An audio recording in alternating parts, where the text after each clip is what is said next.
Hello and welcome back to Hobby Vomit. So my name is Ian Riley. It's great to have you here. We're going to be trying out something new today. So this is something that Matt and I have been cooking up and we've been really wanting to see how it works. So this is our lovingly named BARF system, which is a system that we're going to be using to rate books and movies and other media. So this is going to be our first test drive of it and we will see how it goes.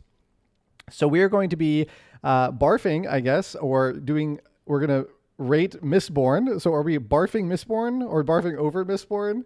I don't know. Help me figure this out, right? So we're going to be doing the barf system with Mistborn. So let me explain how this is going to go. And then I will give you a brief roadmap of what we're going to talk about. So barf stands for believable. How believable are the characters in their setting? Then we have A for appeal. What is the appeal factor or interest in the book? Then we have R, which is rhythm. What is the overall pacing and plot structure of the book? And then F is feelings. So what feelings or impression to the book leave you with? So that's BARF. So what I'm going to do is I'm going to give my quick overview of each one of those, and I'm going to keep it spoiler free. I'm going to rate it, give my initial impression, and then we're going to go into spoilers. So the first few minutes of this video will be spoiler free, but after that, I'm going to give you a warning. And if you've not read the book or you don't want spoilers, that would be the time to cut it off. But if you're okay with spoilers or have read the book, then please keep going because that's when we're going to get into the details. So let's talk about barf with Mistborn. Let's barf Mistborn. Or barf up Mistborn? Okay, still trying to figure this out. So B for believable. I rated believable at a 3. So I think that it certainly has believable characters. The setting is almost like a fantasy French Revolution in a way. And I thought the characters were very fitting to that kind of setting. There was a very inspiring crew leader who is featured in the book who I really adored throughout the entire book. And so I felt like it was very believable. However, as the book went on, I felt that many of the characters became increasingly undercooked, which is kind of a weird thing to say. Kind of feels like those two things are clashing, right? Say increasingly undercooked, but it just felt like as characters were developing and as the plot was developing, many characters were just falling further and further behind in their development. And then pretty soon I was kind of asking myself, does it really make sense that these characters are finding themselves in these positions? Because I don't feel like they've been developed enough to be here. And by the end of the book, I felt pretty strongly about that with several of the characters. And so I think I just can't give it more than a 3, even though I do have a few characters which I really, really liked. And overall, I think that they are believable for their setting, but I think that some of their actions or positions they found themselves in were not as believable just because they weren't developed enough. So B will be a 3. A, the appeal factor. I gave this one a solid 4. The magic system that is used in Mistborn is really interesting. I think it's super cool. There are some ways in which it could have been better executed. I think that Sanderson uses magic as a tool very, very well. And I think that he does a great job of being mindful to include the reader in how the main characters are solving problems when they use that magic system. However, he kind of also explains it every single time. So it kind of got to the point where I felt like I was getting a tutorial over and over and over again. And for me, at least, I don't need that explanation more than once. But I think in general, giving that kind of explanation more than twice is too much. I know it's a lengthy book and things get kind of complicated, but it kind of takes away from the presentation of the scene, especially the presentation of magic in the scene when the physics are being detailed every single time. So I think that there could have been some improvement in terms of that to really, really emphasize and highlight the interesting facets without it being clouded by the redundancy. But overall, I think the appeal factor, I think the history, the geopolitics, the lore, I think the magic system and the way it plays with religions in this book, I think there's a lot to love about this book, especially as a contribution to the genre of fantasy. And certainly it's a great contribution to ultimately the Casimir, right? This bigger universe that Sanderson has built. So I think really, really great. And as far as I know, Mistborn's, I think the first of the Casimir, I don't know. It's my first time reading Sanderson. but I know that he's got a lot of books and a lot of written material and a big world. So I think that shows, the grandiose nature of what he's trying to build. It shows off in the book, and I think that's really cool. So that's a 4 for me. Then we get into rhythm. So I know that Sanderson's kind of known for having a big reveal in his books, and he definitely does it with Mistborn as well. And that can mean that his books can be kind of slow, especially since they're longer. I have to give this one a 2, though. I got to the point that personally I was done waiting for things that I knew were going to happen. So I got about 50% of the book done, 60% of the book done, and then I went straight to Wikipedia. I couldn't take it anymore. I had a lot of questions, and I had a lot of conclusions, and I was right about 99% of them for the reveal, but it was driving me nuts that there were things that felt like they should have been happening, should have been revealed, should have been talked about. Characters were asking questions to lead up to a big question for a reveal, and then they would just stop. They would just stop asking questions. They had this curiosity, this compulsion, and then it would magically fade away, and they would just stop asking questions. And it was driving me crazy because I was like, I'm waiting for it, right? Question after question. I'm like, yes, they're getting there. They're getting there. They're getting to my burning question. They just stop, and it was driving me nuts. So overall, I can definitely hold myself back. I don't think that I'm going to predict every single ending for Sanderson. I don't think I'm going to predict every single ending for any author. For this one, I had a lot of conclusions, and I called it. That just happened to be the case with this book.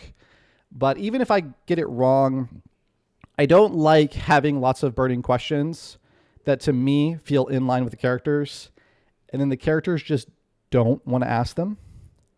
And I can hold off for a while, but that's where the lengthy book problem, I think, comes in. It wasn't holding off for a while. I was listening to this on Audible. It's 30 hours. This was me having to hold off for 16 hours of a book to get to those questions being answered and the characters being willing to ask those questions. So 16 hours of the book, that's longer than most of the books I listen to on Audible, right? The next longest book I will have listened to on Audible is 13 hours. So it's still more than a typical Audible book for me. So I have to give pacing a 2 there because the book actually got me to set it down and go to Wikipedia to just be able to finish it because I was really frustrated. So that's a 2 for me.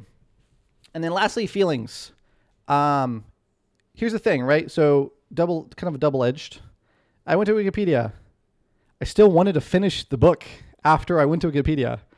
I've had things where I'm just like, I'm done. I'm gonna go look it up, and then I'm done I'm just done. I DNF. I was like, nah, it's fine. I'm gonna walk away. I read this one. I was like, no, we're finishing this. I'm still compelled to like read the journey. I want to see the journey. I want to get to the ending. I want that. I want the reveal, even though I know the details. And I wanted to be able to say I finished Mistborn because I think that it's an intro to a really interesting trilogy, to a very interesting universe. I think that Sanderson has a lot to share in the fantasy genre. And so overall, I felt compelled to finish it. I felt excited to see the characters do the things that they were going to do in the story and develop to what degree they could. I wanted to, see the reveal of these revelations of things that are happening in the lore. So yeah, so I wanted to see that, and I would say that overall I was someone who was excited for the characters. I was writing along with the characters.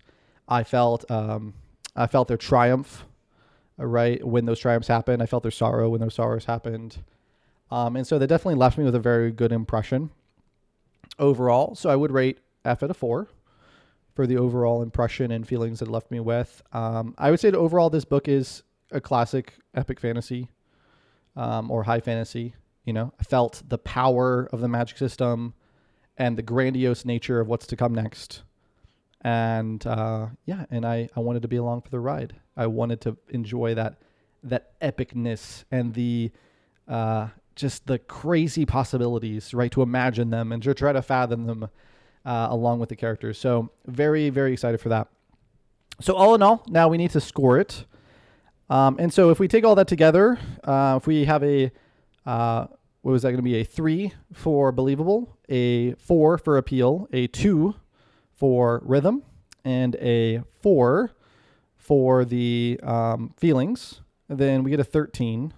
And that's going to be averaging out to about a 3.25. My initial impression was a 3.5. I went on my Discord and I said, this is 7 out of 10. So 3.25 is about kind of where I expected this to land. And so after kind of coming up to that, going through that in my head this week, I'm like, yeah, that sounds about right. It's about 3.25 for me. It is certainly not a bad fantasy. It is not the best fantasy book I've read. I don't think it is the best fantasy book. I think there are many, many fantasy books I will read that would be much better. I do think that there is a strong argument that this is a book that will be better as a part of a whole. However, I'm not here to rate the Mistborn trilogy. I'm here to rate the first book of the Mistborn trilogy. So I need to look for things that allow the book to stand on its own. And so this is where I think the book is at when it comes to standing on its own. It's at 3.25 for me. So with that, I'm now warning you, I'm going into spoiler territory. So the barfing has commenced, and if you are now needing to run away as fast as possible, then this is your time to do so, because now I really want to talk about some of the big details of the book and why I gave these ratings. So let's go back from the top. So for believable. So what makes the characters believable? Kelsier, the main character, or one of the main characters rather, is awesome. He is a phenomenal mentor character. He is truly dynamic. He has a change of heart and comes to a very significant revelation about noblemen, specifically in Elend. And we get to see that right before his epic sacrifice. And I think that the epic sacrifice is truly genuine. And in fact, it was, hinted at through his conversations with Sazed about religion for the entire book. The sacrifice was something that I saw coming, and I was actually rooting for it. I don't mean that to sound weird, like I'm rooting for someone to die, but like I'm rooting for his character to have that moment of self-sacrifice, to lead his people, right? For him to be the good Lord, the good ruler, right? And be that example to motivate the Ska and lead the Ska to fight against the Lord ruler, even if they should die, right? He is an awesome character, and his exit scene was epic. And the fact that he basically goes like almost Avatar mode, spinning metal and shooting it everywhere to kill an Inquisitor, which, by the way, for me at least in the story, the Inquisitors were the real badasses of the story. The Lord Ruler may be epic, but he was not nearly as cool as the Inquisitors.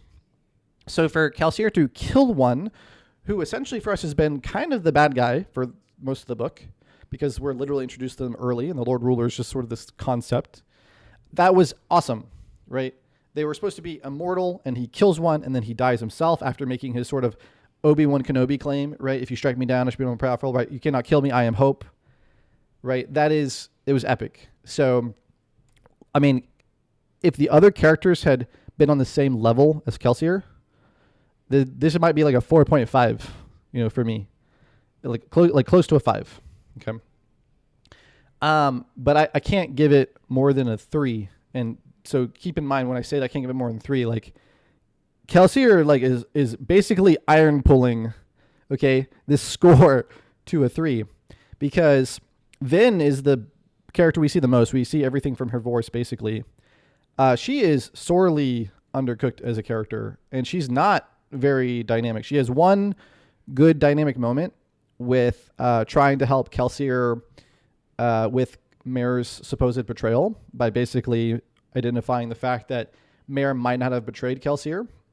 The love of his life might not have done that because maybe the Inquisitors and the Lord Ruler can pierce copper clouds because she can pierce a copper cloud. But here's the thing, right, is now I don't know if she actually had a character development, because her character needs to start trusting people. And certainly she has a little bit of that with Elend, but she also loves Elend. So I don't want to equate those two things. I want her character to willingly trust other characters and to have blind faith that the characters will trust them back. And we're hoping to see that with Kelsier specifically as her mentor. And I think that we do, but the problem is that it's just delivered in this moment of, well, I don't think Mare betrayed you because I can do this really cool thing. And so probably the Inquisitors can too because I have evidence of that. So she's logicking, like basically using logic to get herself to this point of, well, maybe someone didn't betray you. So is it coming from a point of her character being changed? Or is it more so that she's just convinced by the facts and wants to convince Kelsier as well? I mean, I still think it's a sweet moment, but I don't think it's what I was looking for in terms of her character development. I don't know that I can truly say that she's a dynamic character, but I can see arguments for it. But that's really not the source point. I think the main thing is that we just see a lot from her voice. But I think the big problems I have are basically as follows. Every other crew member is not well developed. They're cool and they're interesting, but like only Sazed actually gets any actual character development and like real background and backstory, right? Everybody else is like a little bit of tidbits. And it gets worse as we start to go through the crew members. Like Doxson, we get some time with, and Marsh we get some time with, but not nearly enough. And then like, what about Breeze? Like, we get basically no time with Breeze or Clubs, right?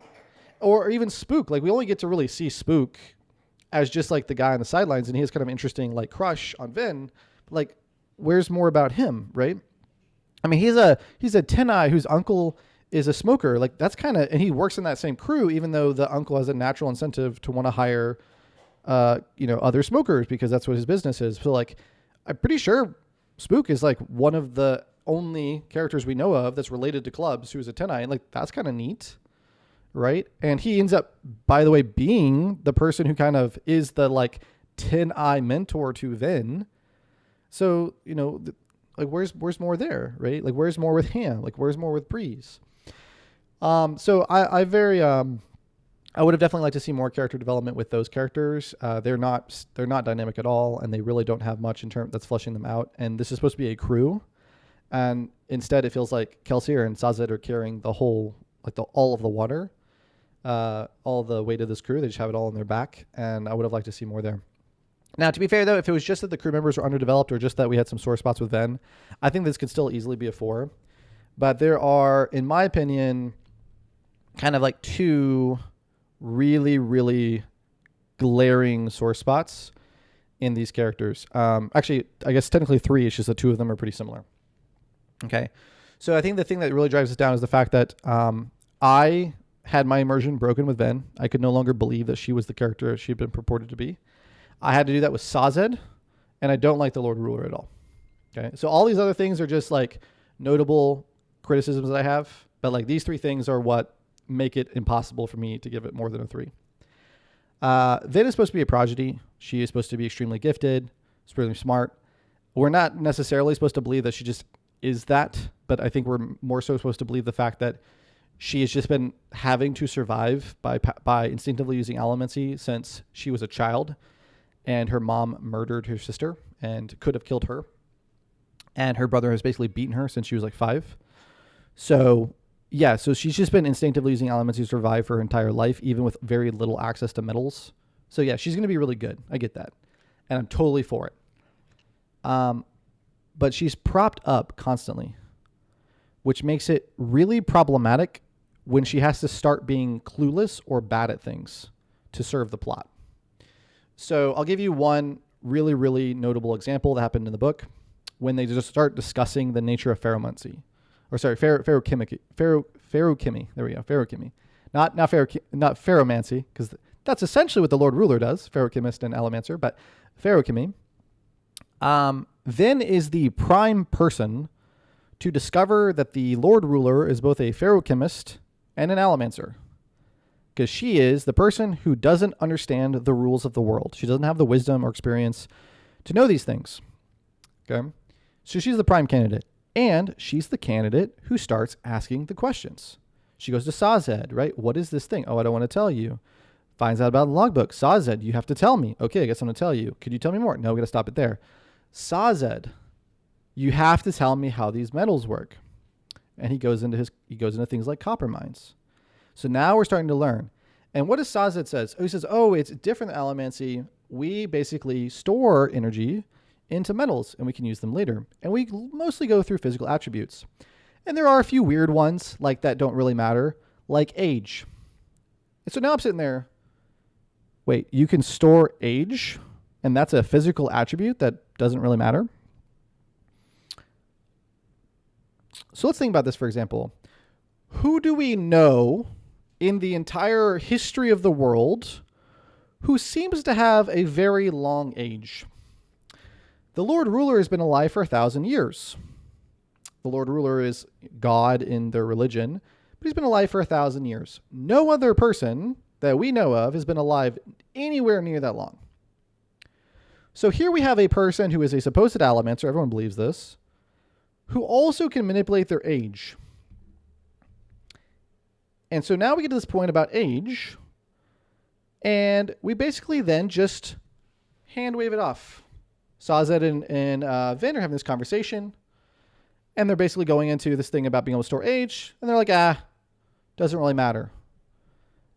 And Vin, being the prime candidate to ask these questions, doesn't really understand the rules of allomancy, who's now learning that feruchemists can manipulate their age, knows that there's a Lord Ruler who's been alive for 1,000 years, and we get this thing set up. We're reading a log book, by the way, that we think is from the Lord Ruler. Turns out it's not. And then Vin's just like, oh, okay. Yeah, I guess it doesn't matter if people can manipulate their ages. Okay, but she's the clever one. She's the prodigy. She's the curious one. So where's the question, right? Okay, that's a big problem for me, right? Her character had to be worse.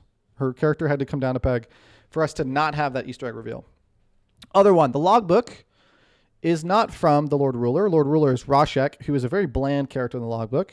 Oh, he hates me. Oh, he stares at me. Oh, he's so grumpy because he's a terroristman. He's pure blood. Vin is supposed to be the person who conditions the reader to expect betrayal. I mean, literally, like her whole mantra is everyone betrays everyone all of the time. She is conditioning us to expect a twist at the end. So that way, when the twist is, oh my gosh, the Lord Ruler wasn't the Hero of Ages. He killed the Hero of Ages and betrayed him. That we're like, oh my gosh, I should have seen it. It's the betrayal, right? Vin is the one who's conditioning us for this. So why is it then that when we get to this logbook and it ends and she's all upset that it ends, right? Why did this logbook end? What could have happened? And they go through the possibilities. And Sazed says, well, he probably took the well of power for himself and just didn't need to write it anymore. And Vin, who is like, everyone betrays everyone, is like, oh yeah, you're probably right. There's a guy in the party going to the Well of Ascension who in every single entry is like, you should not be the Hero of Ages. You're not a terroristman. The guy says, this person hates me. This person is dangerous. I've oppressed their people and they hate me. And the idea that that person would not kill the Hero of Ages, betray him and take the power is like, Vin's just like, nope, that wouldn't happen. I don't buy it. I think she would suspect, right, that Rashek killed the Hero of Ages. But she can't say it because then it ruins the reveal at the end. It doesn't ruin it, in my opinion, but it gives us something that's being reserved for the reveal at the end. So again, she has to be sacrificed for the plot. So I don't find her believable anymore. Number 2, Sazed. The guy who stores all the knowledge of the world, I know I'm exaggerating, who is a feruchemist, cannot fathom that the Lord Ruler is also a feruchemist. Really weird to me. Also, what makes it worse, okay, because here's the thing, right, about Sazed not suspecting. I would totally be fine with it, except we get to the end, and we come to this idea of why the Lord Ruler has been murdering his own people, and why Sazed's a eunuch, for example. Oh, I guess it's the case that the Lord Ruler knows that if a feruchemist and an allomancer have a baby, then that person could potentially do both feruchemy and allomancy and be someone who could threaten him. Which means that Sazed can deduce and has no reason to suspect otherwise that people can have both abilities because it's hereditary. You just need to have it in your lineage. So here we have an empire that's constructed to keep allomancy out of hands of the peasants. And yet we have tons of ska mistings and 2 ska Mistborn, which is to be which is quite a thing, right? And the idea that there's no other feruchemists that might have allomantic heritage. So Sazed has to just, in all of his wisdom and experience and his knowledge of these two things and knowing that's bloodline, has to just assume that it's not possible. There's just no way. The Emperor is too good. He's too controlling of the breeding. Even though we have a keeper right here who's rebelling against the Empire, even though we have many other keepers that are hiding in secret, it's just not possible that there could be any case of a feruchemist and an allomancer being attracted to one another. Those two metals, they just don't mix. So they wouldn't have any babies.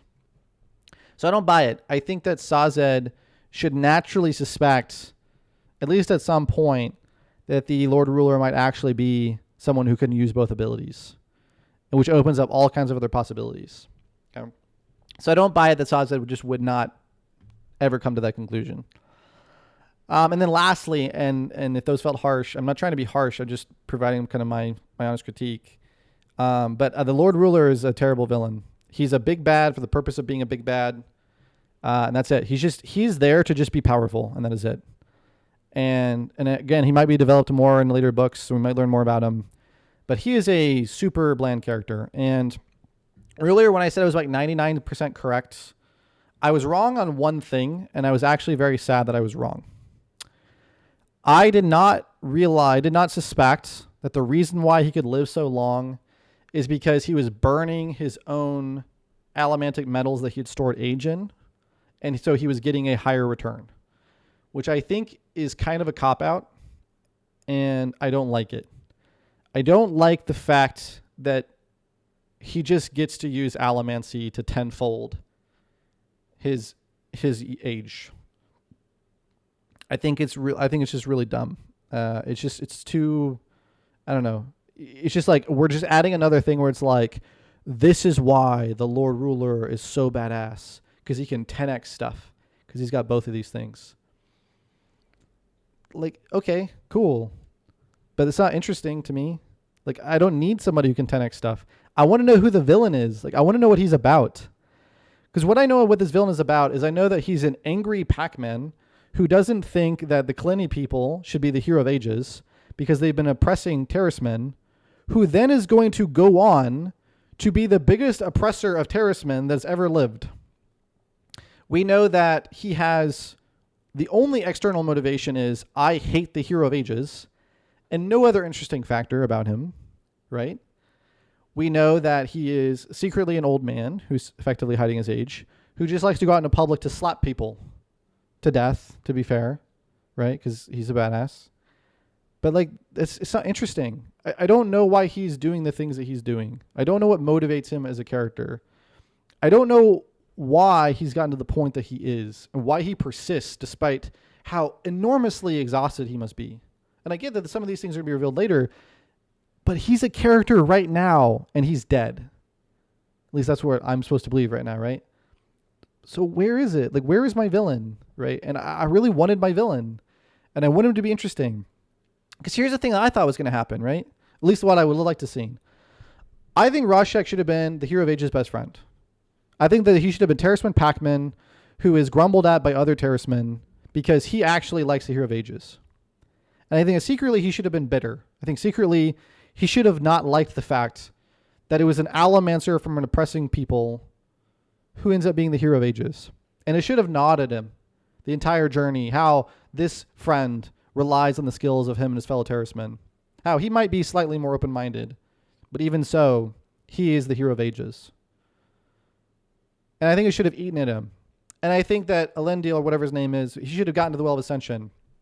And he should have been confronted with this. You can be the hero of ages. You can have the power of the well. You can be the greatest allomancer that's ever lived. But you can't do it without feruchemy. So you're going to need to take it from your friend, and you're going to need to leave him dead. And he should have not been able to do it. The hero of ages can sacrifice anything but his friend. And at that moment, when he realizes that he can't sacrifice Rashek for the sake of the world, Rashek stabs him in the back. Because Rashek can't handle the fact that this person is going to be the hero of ages. Because it's just eating at him. Because it shouldn't be that guy. It doesn't matter that they're friends. He can't handle it. So he kills his friend.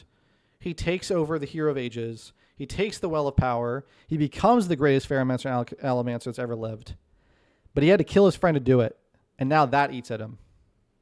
But he's not meant to be the Hero of Ages. So he's inadequate. The things he does doesn't work. He can't save the world the way he should have. So the best he can do is keep things at bay. And he's going to have to live because he can't make it permanent. He's not the right sacrifice. He's not the right hero. Everything he does is imperfect. So he's got to live to keep doing it. And he's got to keep getting strung on. But he can't live long enough because in order to get more age, he has to invest age. So he can only extend his life a little bit. So what does he do? Well, he knows how to take people's power.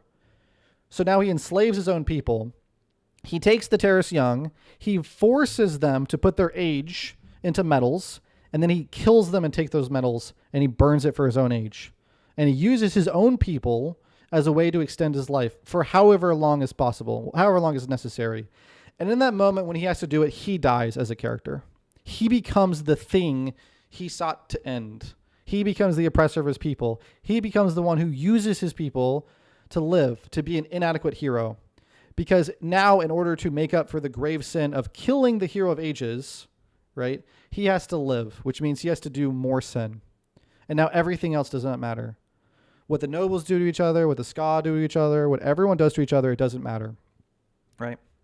And the thing that we lose by not having, and it doesn't have to be a villain like that. I'm not a genius. I'm not a good writer, right? Like, this is not what I'm great at, but like, this is what I was hoping for, because what I need from my villain as a reader is I need a revelation. I need my villain to stand for something, even if it's wrong. And we get to the reveal of the book, and we get to Lord Ruler, and we finally get to see the Lord Ruler, and what we get are facts and lore. This is what's true. We don't get any revelation about anything.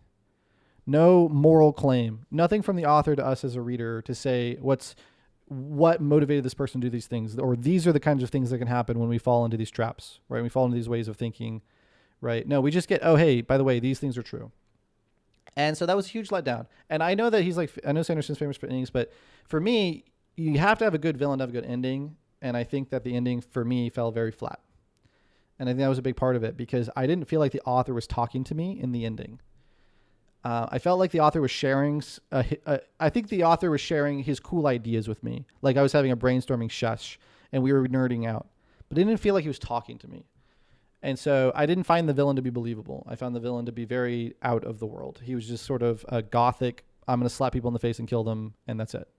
And that wasn't a very believable character for me. And so that one really fell flat.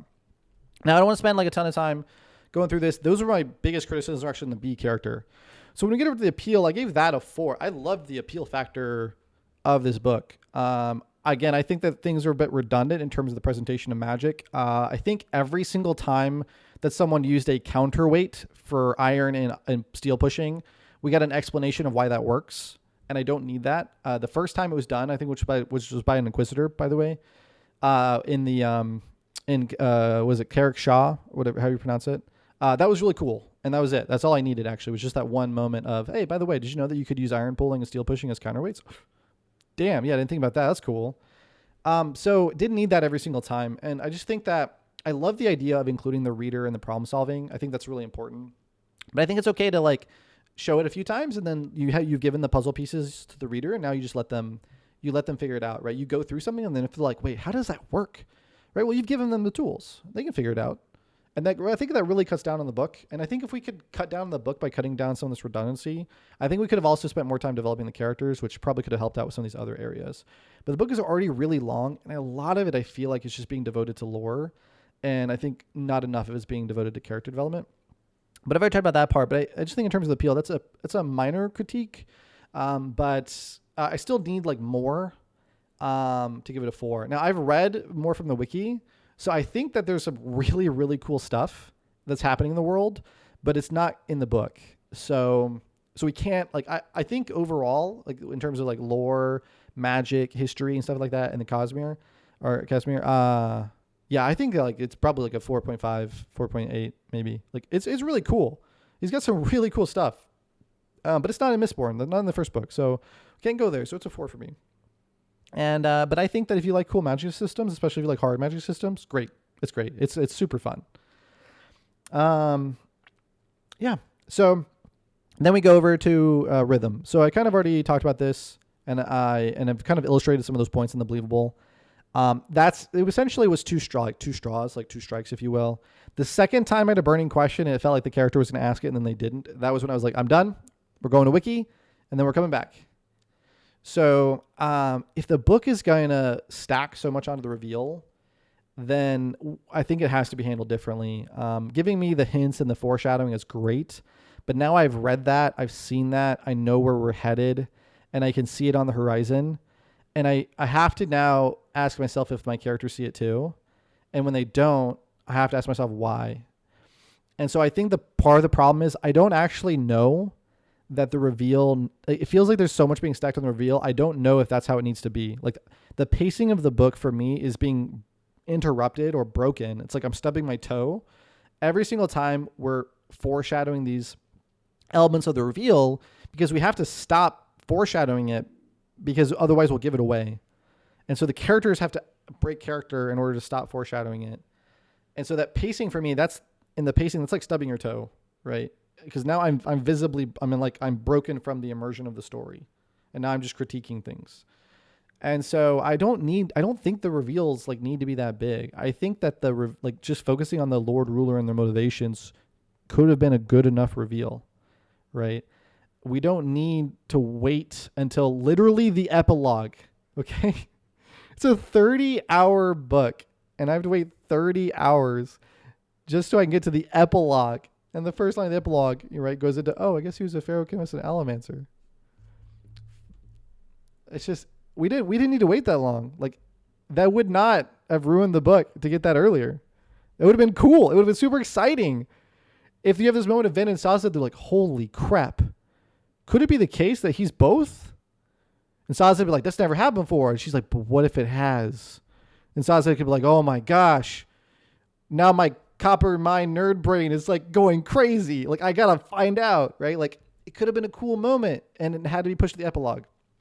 And so it just, so I just feel like that kind of element of the pacing, I think we're having too many cases where we just have to stub our toe in the pacing. And I know people talk about it as being slow. I didn't feel like it was slow. I just felt like it was awkward in certain cases. Like we lost our rhythm. And so that's why for me, that's going to get a 2 because it got to the point where I had done it so many times I had to set it down, right? Is like I had to like visibly change something, or not visibly, I had to change something. And in this case, I had to change my own knowledge in order to actually like be more comfortable with the pacing of the book. By the way, I don't recommend this for everybody. I'm someone who's a bit more impervious to spoilers because I just don't care. Or more resilient, I should say. But I enjoyed the book so much better after having looked at the Wikipedia and reading up on it because I no longer had that frustration anymore. Okay, I can deal with it and just say my character should know this now, but they don't. And so I'll be like, okay, whatever. But when I like don't know for sure and my characters are not asking, even though they should, I'm frustrated. And so that makes it very hard to continue. So I had a much better time enjoying the book and just saying, okay, I don't think this is right. I don't think that should be done, but we'll keep moving forward. It's okay. After having read that. So it definitely helped me enjoy the rest of it, but I shouldn't have to, right? And again, that might just be a personal quirk. I totally accept that. But yeah, for me, that means it has to have a 2, right? I mean, there's something off in the pacing. We should be getting more reveals that are going to be developed over the course of the book. And it felt like instead we're starting a lot of threads and then we're like tying knots. We're saying, but hold on, that actually needs to wait now for the next 14 hours before we can go back into it. So for me, that means that there's something off in the pacing. That's not slow pacing. That's just pacing that's off. Okay. So that's where we get down to the 2. And then lastly for feelings. So I kind of talked about this in terms of the impressions the book gave me. I mean, overall, I was still very excited to read it. I'm still very excited to get introduced more into Casimir and more of what he has to offer. I know I keep saying Casimir or Cosmere. I apologize. I believe it's Casimir, right? So again, still first Sanderson book I've read. And so now that I'm having to actually do this recording, forgetting some things. But yeah, so in terms of overall impression, I mean, I had a good impression overall with the book.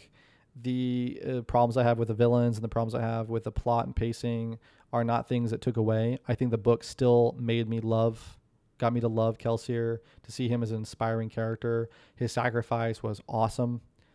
And it got me to believe in the overall idea of having a change of government. And it got me excited about the prospect of what's the next big bad, right? So I could enjoy the epicness of what's being laid down for me, and really get into what this book potentially is setting up for me as a trilogy. I more bought into the whole after having read this first book. But I think that the things that essentially significantly hurt it is the fact that that now I'm going to read these other books at some point, and the Lord Ruler will be a blip. And so will some of these other characters. They'll just be a blip. And it feels weird to me, especially since it's a long book. And so, and I don't want to spend too long on this, but Matt and I were discussing this, and one of the things that we were talking about was that we're kind of relating it to the MCU. I don't know that's necessarily the right analogy, and it might anger some people, and so I don't mean to be off-putting. But the thing is, like, I've watched all the Marvel movies, and Matt, I don't think has watched all of them, or maybe he has watched all of them, but there's a lot of them he doesn't like. And there's ones I like he doesn't like, and so it's fun discussing them, but we'll ask him about a movie, and he'll say, I don't even remember who the villain is. And I'll be like, it was this person. He was like, oh, yeah. They were just so insignificant. And I'm like, okay, that's fair, right? Who is the villain of Iron Man 1? Who is the villain of Captain America 1? Yeah, they're pretty insignificant. And then I'm like, well, but you know that character comes back, right? And later on. Yeah, but at that point, I don't care anymore. They're insignificant. Those movies are less than 3 hours in length. This book is 30 hours in length, okay? If you were to watch all of the essential MCU films, there's, in my opinion, 8 essential films that end with Endgame. You would spend less than 24 hours watching it, which is still less time than this book. And in that time, they would have way too many insignificant characters just to get one awesome villain, which is Thanos, okay? But I get one awesome villain in less time with watching 8 of those films than I get with reading one 30-hour book. I get one insignificant villain in that 30-hour book, and I get several insignificant and one epic villain in watching 8 films of MCU. Now, again, that's movies to films, or that's films to books. I get that. But as a trilogy, right, if I'm going to expect the trilogy to be 90 hours and only the third book gives me an epic villain, let's say, it's a lot. It's a lot of time and a lot of effort. And I think a big part of it is, like, the thing that I'm worried about is just that it's not even going to be, they're going to be insignificant. It's that they're not going to teach me anything either. And I know it's kind of weird to say, like, a villain might teach you something, but the villain teaches you the most things because they're the thing that's being stood against. They're the struggle. They're the challenge. They're the thing that we're questioning. They're the thing that we're debating. And right now we don't have that with Mistborn, because I'm hoping that nobody's reading this book wondering if genocide is okay. Right. But like that's what we're debating is it okay to, like, commit genocide? No, it's not. Okay, cool. Moving forward. But we don't get to see how he became that, how he went from a Pac-Man to being, right, the world's biggest threat in some sense. Not really, right? But he's the biggest oppressor. He's the biggest tyrant. We don't get to see his fall from grace if he ever had grace, but he won't get to see it. And so I would have loved to see it. So I think overall, I mean, my harsh criticisms definitely come in believable, and then they come in the plot pacing.